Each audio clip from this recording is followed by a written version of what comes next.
नमस्कार दोस्तों, स्वागत है आपका हमारे डेली के जो शेयर मार्केट के हम अपडेट्स देते हैं। तो आज है 20 मई 2025 और हम बात करेंगे आज के मार्केट के हाइलाइट्स की। मेजर क्या हमारे इंडिया पे या ग्लोबल लेवल पे क्या न्यूज़ रही हैं जिन्होंने इम्पैक्ट किया हमारी मार्केट को आज, और कल जो हमारा ट्रेडिंग सेशन रहेगा, जो ओपनिंग मार्केट का सेशन रहेगा, उसका क्या सेंटीमेंट रहने वाला है, क्या आउटलुक रहने वाला है। इन सभी चीज़ों को आज हम जानेंगे।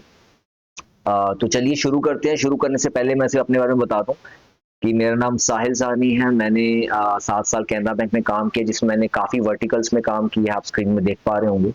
मैंने एज अ 1-2 साल मेरे को शौक था एडवाइजरी का, तो मैंने insurance as a insurance agent और पॉइंट ऑफ सेल्स पर्सन कहते हैं कई इंडस्ट्रीज में, इंश्योरेंस इंडस्ट्रीज में मैंने एज अ यूएसपी भी काम किया। और मैं national institute of securities market, जो सेबी का ही जो एक कैपेसिटी बिल्डिंग जो एक इंस्टीट्यूट है, वहां से मैं सर्टिफाइड हूँ। और ऑल्सो मैं Indian institute of banking and finance से भी सर्टिफाइड हूँ। तो इसीलिए मेरा ये शुरू से था, मैं टीचर भी था पहले, तो मेरा शुरू से था कि मैं ना पढ़ाऊँ या अपनी एक्सपर्टीज शेयर करूँ, क्योंकि मैं काफ़ी शुरू से ऐसा हूँ कि सिंप्लीफाई करता हूँ चीज़ों को, मुझे पढ़ाना भी अच्छा लगता था। तो मैंने अपनी एक्सपर्टीज को देखते हुए ही ये सोचा था कि मैं फाइनेंस चैनल स्टार्ट करूं। तो आई होप कि आपके डेली जो मैं शेयर मार्केट पे अपडेट्स देता हूं, जितनी भी ग्लोबल जो सिग्नल्स होते हैं या जो मार्केट में जो चेंजेस आती हैं, उन सबके बारे में बताता हूं, तो आपको मजा आ रहा होगा, काफी यूजफुल और बेनिफिशियल वो आपको चीजें लग रही होंगी। तो ज्यादा टाइम ना लेते हुए शुरू करते हैं वीडियो को। आज 20 मई 2025 की बात करते हैं, ठीक है। तो अगर हम आज की बात करें, तो आज के दिन अगर एक हल्का सा ओवरव्यू ले लें, तो आप देखेंगे कि जो आज इंडियन जो इक्विटी मार्केट है, उन्होंने अप्रोक्सीमेटली एक कंसोलिडेशन फेज दिखाया है। क्योंकि आप 3-4 दिन से देखेंगे, अगर निफ्टी ऊपर जा रहा है तो उतना ही वो थोड़ा थोड़ा करके फिर नीचे आ रहा है। जब नीचे आ रहा है थोड़ा करके ऊपर जा रहा है, मतलब बेसिकली ये अभी साइड वेज पे इसकी प्राइस की मूवमेंट हो रही है, ठीक है। अभी एक रेंज में काम कर रहा है इतना। मान लीजिए ये रेंज है, बस इसी पे घूम रहा है, कभी इसी रेंज के अंदर कभी ऊपर जा रहा है, कभी नीचे जा रहा है। तो आज भी आप वही देखेंगे, जहां पे 1-2 दिन से हमें एक एक रैली मिल रहा था, एक अपवर्ड मूवमेंट मिल रही थी मार्केट के इंडाइसिस में, बेशक निफ्टी की बात करें, सेंसेक्स में, वो आज थोड़ा सा नीचे रहा। जब मैंने सुबह देखा तो बीएसई सेंसेक्स 82,000 मतलब 82,088.06 पर ट्रेड कर रहा था, जो कि 29 पॉइंट्स यानी 0.035% का इंक्रीज था as compare to last day. अगर मैं निफ्टी 50 की बात करूं, वो 24,947.20 पर ट्रेड कर रहा था, जो कि 2 पॉइंट्स ऊपर था। अब ये और नीचे आ गया, लेकिन जैसे आप दिन में देखोगे तो मार्केट दोनों नीचे आ गए। और लेकिन दिन के दौरान अगर आप देखेंगे जनरली, तो आपको देखने को लगा होगा कि जैसे जैसे मार्केट टाइम बढ़ता गया, जैसे जैसे आफ्टरनून आया 12-1 बजे, तो आप देखोगे कि बेशक हम निफ्टी की बात करें, सेंसेक्स की बात करें, उनमें गिरावट आ रही थी। तो ये क्या दर्शा रहा है? ये दर्शा रहा था कि प्रॉफिट बुकिंग की तरफ ज्यादा लोग मतलब कि टारगेट कर रहे थे, ज्यादा मतलब आपको सेलर्स दिख रहे थे, ज्यादा बेरिश आउटलुक लग रहा था, आपको ज्यादा रेड कैंडल्स दिख रही थी, तो प्रॉफिट बुकिंग देखने को मिली मुझे। तो जिसमें आप देखोगे निफ्टी जो था उस टाइम 0.6% गिरा था और 25,000 के नीचे आ गया था। अगर जनरल स्टॉक्स की बात करूं, तो आईटी स्टॉक्स ने मेजर आज मतलब कि डाउनफॉल दिखाया। फॉर एग्जांपल अगर आप आईटी में आप देखोगे, इटर्नल लिमिटेड स्टॉक, जो बेसिकली जोमेटो का ही जोमेटो की पेरेंट कंपनी है, पहले जोमेटो लिमिटेड था, अब उसे इंटरनल लिमिटेड कहा जाता है। तो उसका स्टॉक आप देखोगे 3% से ऊपर गिरा है, तो वो आप चेक कर सकते हैं। अगर अब हम बात करें कि चलिए थोड़ी सी ना सेक्टर्स की बात करते हैं कि आज सेक्टर्स ने आज क्या परफॉर्म किया और किसने मतलब अच्छा परफॉर्म किया और किसने अंडर परफॉर्म किया। तो पहले बात करता हूं मैं आपके साथ आईटी सेक्टर की। अगर मैं आईटी स्टॉक्स की बात करूं, तो वहां पे आज वीकनेस थी, और उसी का कारण था कि आप देखेंगे कि निफ्टी पे भी काफी इंपैक्ट पड़ा उस चीज का। जैसे कि मैंने अभी आपको बताया, जोमेटो के स्टॉक काफी एक बड़ा स्टॉक है ये, तो इसमें गिरावट आने से काफी ज्यादा मतलब इम्पैक्ट पड़ा है आईटी सेक्टर में आज। और अगर बात करें उसके बाद ऑटो सेक्टर की, तो ऑटो सेक्टर में आप टू व्हीलर जो जनरली स्टॉक्स थे, जो मतलब जो कंपनीज टू व्हीलर पे ज्यादा काम करती हैं, उन दोनों ने काफी अच्छा परफॉर्म किया आज। फॉर एग्जांपल अगर मैं कुछ बात करूं, तो बजाज ऑटो या हीरो मोटर्स की बात करूं, उनका परफॉर्मेंस अच्छा दिख रहा है काफी दिनों से। आज थोड़ा सा उसमें हम थोड़ा सा स्क्वीज डाउन हुआ है, थोड़ा सा फिर से मतलब एक डिक्लाइन आना शुरू हुआ है, लेकिन काफी दिनों से इनका अच्छा परफॉर्मेंस रहा है। अगर बात करें एक बेंचमार्क ब्रॉडर मार्केट की, तो ब्रॉडर मार्केट में आप देखेंगे तो काफी वीकनेस थी, जहां पे आप देखेंगे निफ्टी मिड कैप 100 और स्मॉल कैप 100। अगर हम mid cap and small cap की बात करें, जो टॉप 100 कंपनीज आती हैं, तो आप देखेंगे इनमें ये भी ज्यादातर आज मतलब नेगेटिव टेरिटरी में ही ट्रेड कर रहे थे, इनमें भी कोई मतलब ऐसा कोई पॉजिटिव सेंटीमेंट नहीं था, नेगेटिव ही आपको यहाँ पे मोमेंटम, नेगेटिव ही आपको यहाँ पे आउटलुक देखने को मिल रहा था। अगर आप थोड़ी सी बात करें कि आज टॉप गेनर्स कौन थे या लूजर्स कौन थे, उन पे एक नजर डालें, तो मैं आपको बताऊं टॉप गेनर्स में आज बजाज ऑटो, हीरो मोटोकॉर्प्स और सबसे इंपॉर्टेंट न्यूजन सॉफ्टवेयर टेक्नोलॉजीज का जो स्टॉक है, जो आज लगभग 9 से 10% ऊपर गया है उसके, क्योंकि उसके क्वार्टर 4 जो फाइनेंशियल ईयर 2025 के क्वार्टर 4 के रिजल्ट्स आए हैं, इतने स्ट्रॉन्ग, इतने अच्छे रिजल्ट्स आए हैं, उसके बाद एकदम से स्टॉक में आपको काफी एक अपटिक, एक अपवर्ड मोमेंटम देखने को मिला है, 9 से 10% की छलांग लगी है आज।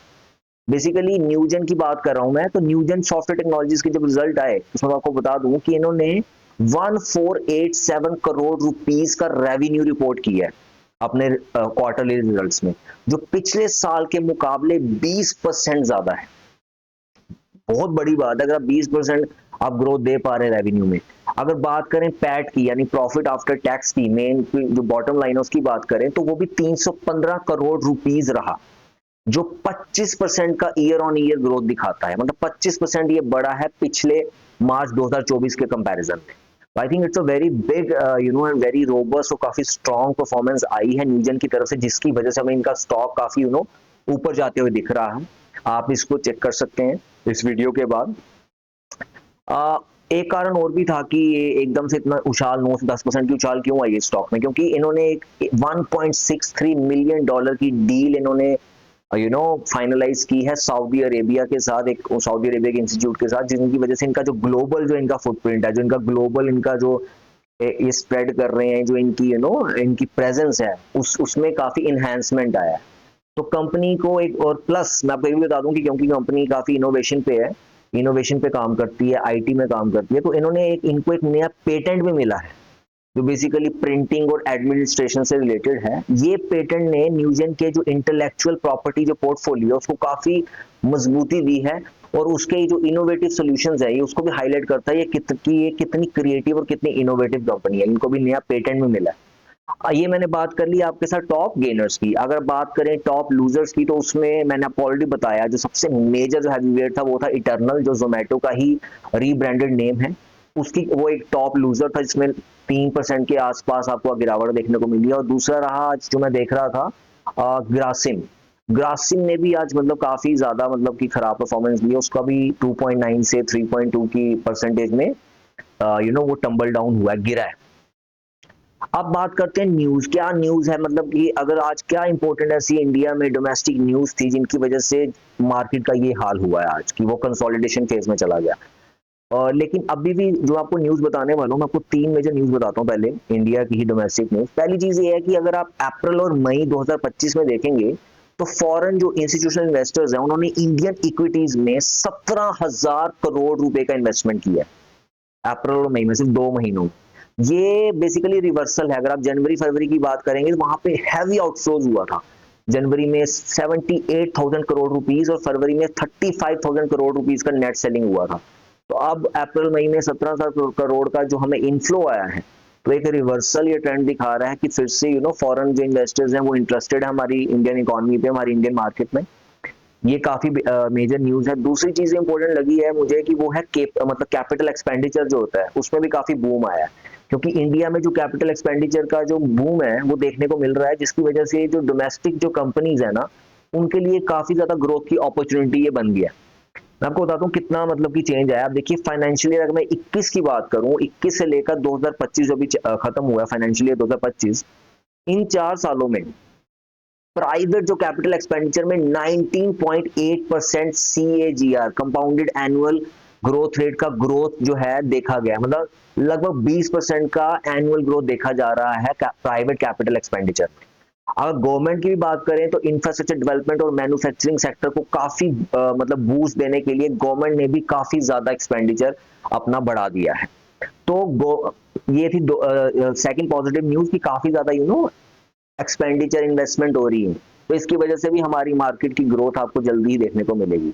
तीसरा जो न्यूज मेरे को काफी इंपॉर्टेंट लगी, आपको आपसे शेयर करना जरूरी है, वो थी एफडीआई रूल्स के रिगार्डिंग। आप समझते हैं एफडीआई जो फॉरेन डायरेक्ट इन्वेस्टमेंट है, जो फॉरेन कंपनीज यहाँ पे आके अपना बिजनेस स्टार्ट करती हैं, तो उसमें क्या है, गवर्नमेंट ने बेसिकली कुछ स्ट्रिक्टर, काफी जो एफडीआई रूल्स है ना उसमें रिस्ट्रिक्शंस ला रहे हैं, उसको काफी स्ट्रिक्ट बनाने की प्लानिंग चल रही है गवर्नमेंट की।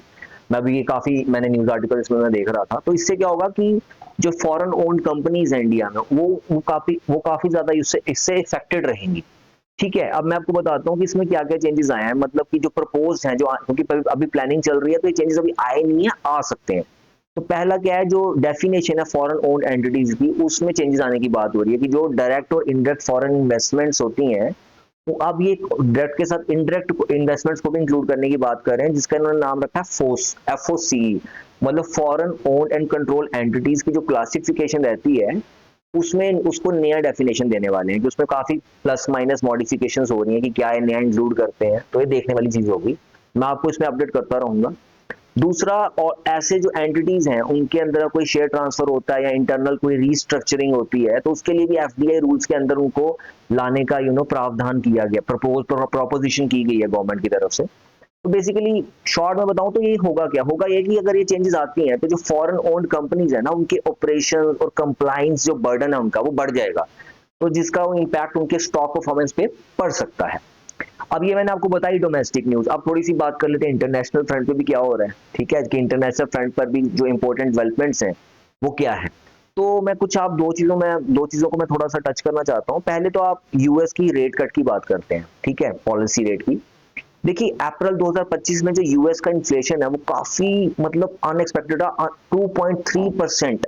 ये काफी अनएक्सपेक्टेड है, मतलब काफी लो लेवल है, ये काफी इतना नीचे गिर आया है, जो कि मार्च में 2.4 था, उससे भी नीचे आ गया 2.3 में अभी अप्रैल में। तो इसका मतलब है कि जो प्राइस प्रेशर्स अब उनके यूनाइटेड स्टेट्स में वो कंट्रोल में आ चुके हैं। तो इस डेवलपमेंट के बाद क्या हुआ, जो फेडरल रिजर्व, जैसे हमारे यहाँ रिजर्व बैंक ऑफ इंडिया होता है, यूनाइटेड स्टेट्स में फेडरल रिजर्व होता है, तो फेडरल रिजर्व पर ये इंटरेस्ट जो रेट कट इंटरेस्ट रेट्स होते हैं उसको कट करने का प्रेशर अब बढ़ गया है, क्योंकि बिल्कुल ही वहां पे इन्फ्लेशन बहुत नीचे आ गई है। लेकिन जो फेड की जो मई मीटिंग हुई थी उसमें उन्होंने रेट्स को 4.25 से लेकर 4.5 की रेंज में ही स्टेडी रखा था, जितना चला आ रहा था। लेकिन अब मार्केट की अगर बात करें, एंटीसिपेट मार्केट ये कर रहा है कि इतना जब प्राइसेस इतने कम हो गए हैं मार्केट में और इतनी इकोनॉमी की बूम नहीं कर रही है, जो मैंने कल की वीडियो में भी आपको बताया था, जहां पे मूडी ने उनकी जो यूनाइटेड स्टेट्स की जो ओवरऑल जो रेटिंग है, क्रेडिट रेटिंग, उसको AAA से AA1 कर दिया था, मतलब डाउनग्रेड हुआ था एक लेवल से। आप कल की वीडियो देख सकते हैं मेरे चैनल पे जाके, मैं वीडियो के एंड पे भी शेयर कर दूंगा। हुआ क्या है कि लेकिन अब ये इन्फ्लेशन का डाउन है और मार्केट भी डाउन है, तो इसलिए मार्केट अब एंटीसिपेट कर रहा है कि 2025 के दौरान रेट कट्स देखे जा सकते हैं। इस एंटीसिपेशन ने ही फॉरेन इंस्टीट्यूशन इन्वेस्टर्स के जो सेंटीमेंट है उसको पॉजिटिव बना दिया है, जिसका रिजल्ट है कि जो अप्रैल और मई में आप देखोगे, जो मैंने बताया 17,000 करोड़ का नेट इनफ्लो इंडियन इक्विटीज में हुआ है, क्योंकि दे आर वेरी पॉजिटिव कि हमारे वहां भी ग्रोथ होने वाली है। दूसरा, ये सब जानते हैं इंडिया जो पाकिस्तान का जो ऑपरेशन सिंदूर हुआ था, तो आपको पता है कि जो 10 मई 2025 को इंडिया और पाकिस्तान के बीच एक सीज फायर एग्रीमेंट हुआ था, राइट, जो कि पिछले कुछ दिनों के जो मिलिट्री कॉन्फ्रेंटेशंस हुए थे उससे पहले, उसके बाद आया था। लेकिन ये एग्रीमेंट जो था वो बेसिकली बायलैटरल डिस्कशंस के थ्रू हुआ था, जहां दोनों देशों के जो डीजीएमओज होते हैं, डीजीएमओज जो director general of military operations होते हैं, उनकी डायरेक्ट कम्युनिकेशन के जरिए डिसीजन तक पहुंचने में मदद मिली थी इन लोगों को, दोनों इंडिया और पाकिस्तान को। लेकिन हुआ क्या था कि सीज फायर के तुरंत बाद कुछ वायलेशंस की रिपोर्ट्स आई थी, जैसे हमारे यहाँ सांबा में आप देखेंगे वहां पे फिर से ड्रोन्स दिख गए थे। लेकिन अगर आप ओवरऑल देखेंगे तो ये स्टेप ने जो ये मतलब सीज फायर का जो एग्रीमेंट हुआ था उसके बाद क्या हुआ कि इसने रीजनल काफी स्टेबिलिटी लाने के लिए पॉजिटिव सिग्नल बनाए, काफी स्टेबिलिटी आई, लोग भी अपना काम शुरू कर गए, ज्यादा हड़बड़ाहट नहीं थी, लोग काम डाउन हो गए। तो इस डेवलपमेंट ने इन्वेस्टर्स के बीच भी कॉन्फिडेंस बढ़ाया है, स्पेशली उन सेक्टर्स में जो मतलब कि जियोपॉलिटिकल टेंशन से डायरेक्टली इंपैक्ट होते हैं। तो इन दोनों जो इंटरनेशनल डेवलपमेंट्स का जो अगर कंबाइंड इंपैक्ट देखेंगे आप इंडियन स्टॉक मार्केट के डायनामिक्स को, मतलब अगर आप इन दोनों जो मैंने बताई है न्यूज आपको, यूएस के फेडरल रिजर्व की रेट कट की जो एंटीसिपेशन है, या इंडिया पाकिस्तान का जो सीज फायर जो एग्रीमेंट हुआ, तो इन दोनों के जो मतलब इन दोनों ने हमारी मार्केट के जो डायनामिक्स को शेप किया है। यूएस की रेट कट एक्सपेक्टेशन से जो एफआईआईज हैं उनका इंटरेस्ट फिर से बढ़ गया इंडिया में, और इंडिया पाकिस्तान के सीज फायर से भी रीजनल स्टेबिलिटी का सिग्नल मिला है। तो दोनों ही फैक्टर्स ने हमारी जो नियर टर्म जो है वो नियर टर्म मार्केट को काफी एक सपोर्ट दिया है, एक सपोर्ट का काम किया है। ठीक है, अब मैं लास्ट में थोड़ा सा टेक्निकली भी आपको बताना चाहता हूँ कुछ जो मुझे काफी चीज इंटरेस्टिंग लगी। वो ये थी कि जो एनालिस्ट में देख रहा था, कई एनालिस्ट बता रहे थे कि अगर निफ्टी 50 24,800 के सपोर्ट लेवल, मतलब आप देख रहे हैं निफ्टी 50 नीचे जा रहा है अगर, तो 24,800 के लेवल को अगर वो होल्ड करता है, काफी एनालिस्ट बता रहे थे, तो ये 25,200 या 25,800 के टारगेट्स तक भी ये पहुंचने वाला था, मतलब वहां से इंक्रीज होने वाला था अगर ये होल्ड करता उस लेवल को। लेकिन मैं जब आज मार्केट में देखा तो इसने तो इस लेवल को तोड़ दी, अगर आप आज की मार्केट में देखेंगे, और आज पे लगभग 24,800 क्या 24,700 को भी टच कर सकता है। तो कल काफी इंटरेस्टिंग रहेगा कि वापस से उठता है ऊपर की नहीं, या फिर ये और नीचे जाता है। तो अब काफी ज्यादा डाइसी होगी सिचुएशन, तो ये काफी इंटरेस्टिंग रहने वाला है मेरे लिए। तो आप भी इस चीज को देखना, और मैं कल जो वीडियो डालूंगा उसमें भी मैं इसके बारे में डिस्कशन करूंगा। अगर मैं अब कल की मार्केट सेंटीमेंट की बात करूं, तो शॉर्ट टर्म में तो मुझे लगता है अभी मार्केट जो है वो कंसोलिडेशन फेज में ही रहेगा। मतलब जो हमें एक रेंज में जो एक बाउंडेशंस पे जो हमें मूवमेंट मोमेंटम दिख रहा है मार्केट का, कभी ऊपर कभी नीचे, पर एक रेंज में है ना, मुझे लगता है अभी ये शॉर्ट टर्म में ऐसे ही हमें ऐसे ही देखने को मिलते रहेगा।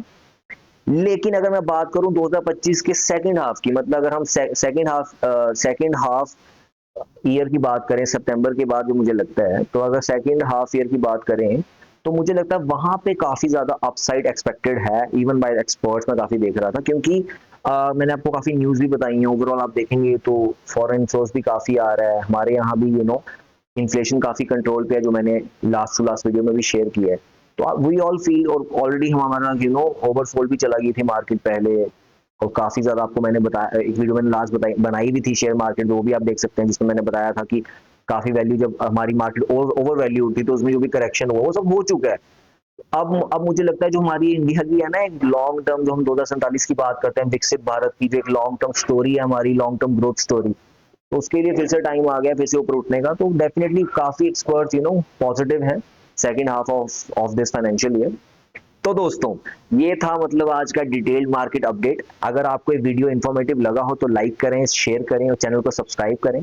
कमेंट्स में मुझे बताएं कि आपके क्या व्यूज हैं कि कल के मार्केट के सेशन के बारे में, कि मार्केट ऊपर जाएगा कि नीचे।